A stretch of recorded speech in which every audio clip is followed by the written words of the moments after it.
আসসালামু আলাইকুম।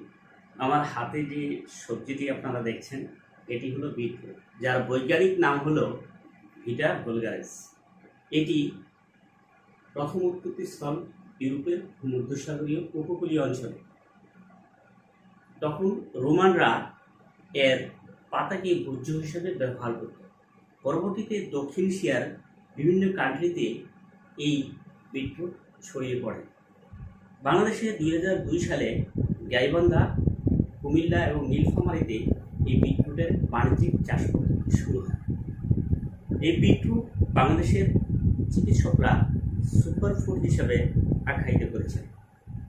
বিটরুটে রয়েছে প্রচুর পরিমাণের অ্যান্টিঅক্সিডেন্ট এবং আয়রন, যার উচ্চ রক্তচাপ রয়েছে তার মহা ওষুধ হলো এই বিটরুট।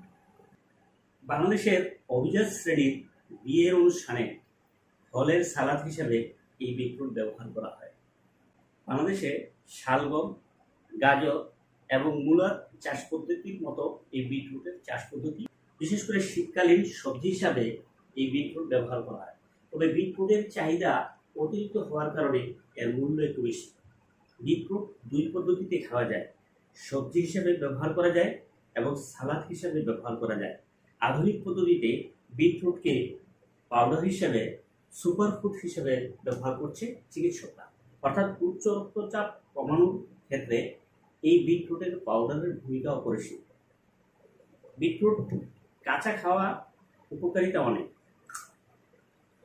তবে কাঁচার পাশাপাশি যারা কাঁচা বিটরুট খেতে সমস্যা হয় তাদের জন্য ইকো ফ্রুটস নিয়ে আসছে বিটরুট পাউডার।